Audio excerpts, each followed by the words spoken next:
Good morning, everybody. It's Cindy here on Prep Your Stead. Please forgive my Eskimo look. It's a little chilly. It's 22 degrees and the wind chill brings it down to about 10 degrees. So it's cold, and I already had to spend about an hour out in the cold because I had to take the truck to the shop this morning. And so I'm a little chilly. Forgive my nerves with the camera. I'm not used to being in front of the camera, so it's going to take a minute. But I told you I'd give you a tour. My camera does not flip around, so you're going to have to put up with a little bit of jockeying of the phone here because the carrier has not delivered my camera yet so that I can do this properly. So this is my neighborhood. As you can see, I'm way out in the middle of nowhere. There's the house, but I am out in the middle of nowhere, so I have a pretty good spot here. I'm going to take you up the driveway without freezing to death, and I am going to attempt to show you what's going on. So I'm going to tilt you a little sideways.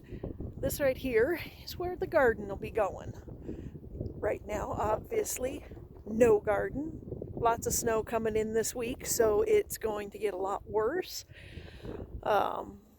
Sorry on the delay on the video, but I had family in town, and we spent 10 days absolutely going crazy because I had to put up my loft, which is 15 feet long by 16 feet wide, and I can't lift those boards by myself.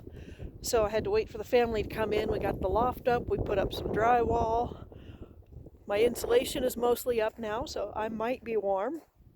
I gotta finish putting it up in the ceiling. Yeah, it's a little chilly. It was 38 degrees in the house this morning when I got up. So if you're going to do something like this, please make sure that you get it insulated by winter.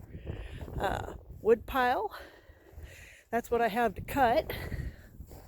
It's how I heat my house right now. I do have a little electric oil heater as well as an electric blanket. Try not to fall on the snow here. So I'm not going to freeze to death. However, it is what it is. Lots of wood to split, and lots of wood already split.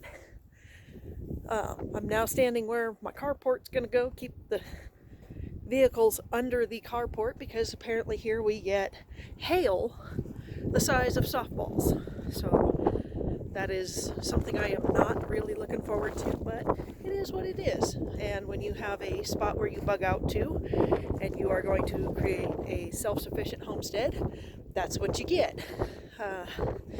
This is my house here, and my parents are actually also going to use this as their bug out vacation location. And so we also have, just delivered in the last 10 days, their house that has to be converted by me, and their shed. Thank God there's no work on the shed to do. But so it's going to be quite the thing, and I will walk you along the journey of how to build stuff, building chicken coops, horse pens, though I'm not sure I want a hay burner. Definitely with the pigs, and definitely with sheep, not goats. I'm also going to put in a lake in the backyard, so I'm a little ambitious here. Currently, the toilets are all composting toilets, so we don't have to put in a septic tank because we use the gray water for watering things. It goes out into a system that I will have to do in more detail in the spring when I can actually find the pipes, but it goes out the pipes and it waters trees. We've got fruit trees that are going in, and so we will be able to have some lovely fruit that we can here at the house. This is where the lake is going. It's right now. You can see where the thistles are down there. So we know it's a good wet area. The stream, actually, the seasonal creek that runs through my backyard runs there. And then we still have the well to put in. So this is actually a dry cabin. There is a lovely hotel in town that has a shower room for the truckers that I hit up every single day. Luckily they have a punch card for freebies when you're a frequent flyer customer, and they give me a pretty good deal. So I think I pay $5 a week for showers, so it's not bad. Ooh, it's cold. Sorry, my nerves really do get me because I'm really not used to this. I want to know what you guys want to learn about homesteading. I've been homesteading for 25 years. And now I've been doing it by myself for the last 12 years. So if you're afraid that you can't do it because you're by yourself, you can. Definitely something you can accomplish. Make sure that you find an area that you like. I actually looked at this piece of land for 10 years before I bought it. So it's not a quick decision. Don't rush into it. Make sure you find what you like. Look for a land where you can either get water. I will be putting in rain catchment. There's my buckets for it. So I'll be putting in some rain catchment. I'm going to put in a cistern, put in a well in the spring when they can drill, so that I have plenty of water. We'll have over 6,000 gallons of water stored, and have the well. Water is highly important. That's like one of your most important features on your land. So definitely look at that. Also, I'm going to go against the grain here. Don't be afraid of an HOA. I know Pinball lives in an HOA kind of situation that has some pretty strict restrictions. However, my HOA, in an area where we get up to 6 feet of snow every year, for $100 a year, they plow the roads. So I will be able to get out my road. So that was the main reason that I chose this HOA. I also became the secretary of the HOA because I want to affect the changes that I want to see in the HOA system. My HOA has no limits on my buildings other than that it has to be a minimum of 600 square feet for the residents. My house is 704. And I can have animals and all of that. That's not really an issue.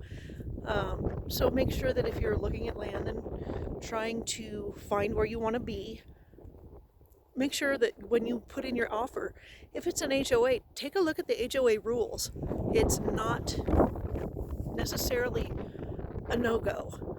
And if you want to see changes in that HOA, I'm starting to get really cold, make sure that you get involved in the HOA and become the change that you want to see in those rules. They were impressed that I'm going to be putting in solar and wind, and they were amazed that there was such a thing as composting toilets. Apparently they hadn't even ever heard of them. So everybody here had to use a jackhammer to put in their septic systems because we're on this outcropping of slate and shale. So, there's other alternatives. Find what works for you so that you can do something like this where you are out in absolute God's country. I mean, is that not just a view to wake up to every single day of your life? I mean, who can argue with the beauty of looking out at this every single day? And then you also have a place that you're already bugged out. Nobody comes to my town. And you can keep your preps where you can reach them. Prepping is a huge thing for me, obviously. And this is my bug out. This is my bug out location. It's my retirement location. So you can do that as well. You can do it earlier. If you have jobs that you need, find an area that has what you're looking for in land and find the job there. You can do it. If I can do it by myself, you can do it, honestly. So anyhow, I'm going to freeze to death, so I'm going to cut it short here. And I will talk to y'all as soon as I get that other camera in on Friday. Have a blessed day. Bye.